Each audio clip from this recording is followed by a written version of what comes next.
अध्यक्ष महोदय, पोलिसांनी व्यापक मोहीम हातामध्ये घेतलेली आहे की अशा प्रकारची आमिष दाखवणारी कंपनी, पॉन्झी स्कीम्स चालवणाऱ्या कंपन्या याच्यामध्ये गुंतवणूक करू नका, जाहिराती पण दिलेल्या आहेत। त्या संदर्भात एक मोठी जनजागृतीची मोहीम देखील पोलिसांनी हातामध्ये घेतलेली आहे। अर्थात अशी एखादी कंपनी सुरू झाल्याबरोबर पोलिसांना कळण्याचा कुठला मार्ग नाहीये, कारण अशी कंपनी सुरू करण्याकरता कंपनी अधिनियमाच्या अंतर्गत रजिस्ट्रेशन करावं लागतं, पोलिसांची परवानगी घ्यावी लागत नाही। पण ज्यावेळेस लक्षात येतं ते ॲडव्हर्टाइजमेंट देतात। एक आपण फायनान्शियल इंटेलिजन्स युनिट देखील सुरू केलेलं आहे की जे युनिट ट्रॅक करतं, समजा कंपन्यांनी अधिकचा नफा देणारी, जसं आता 15 दिवसात 60%, एक महिन्यात 14, अजून 20% असं वगैरे जे काही देतात, अशा प्रकारच्या जाहिरातींच्या आधारावरही त्याच्यावर कारवाई आपण करतो आहे। पण याच्यामध्ये व्यापक जनजागृती हाच एक महत्त्वाचा विषय आहे, कारण अनेक वेळा अशा देखील घटना घडलेल्या आहेत।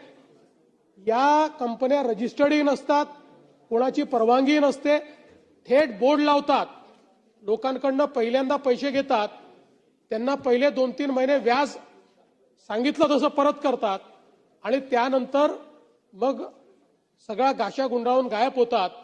अशा प्रकारच्या अनेक घटना आपल्या लक्षात येतात। म्हणून ही व्यापक जागृती जनजागृती करतो आणि मी पुन्हा एकदा या सभागृहाच्या माध्यमातूनही जनतेला विनंती करतो, सगळ्या महाराष्ट्रातल्या, की इथे कोणीही तुम्हाला अधिकचं व्याजदर देण्याची हमी देत असेल किंवा एखादी स्कीम आणत असेल तर विश्वास ठेवू नका। त्यांच्याकडे सगळ्या परवानग्या आहे की नाही बघा, ते कशाच्या आधारावर देणार आहे, कोणी स्वतःच्या खिशातनं पैसे देत नसतं। त्यामुळे अशा प्रकारच्या फसवणुकीच्या संदर्भात लोकांनी जागरूक राहिलं पाहिजे। पोलीसही जास्तीत जास्त जागृतीचा कार्यक्रम हातामध्ये घेतील। प्रश्न क्रमांक राष्ट्रात वारंवार घडतं, म्हणजे मी पॉइंटेड प्रश्न विचारतो याच्यावरती।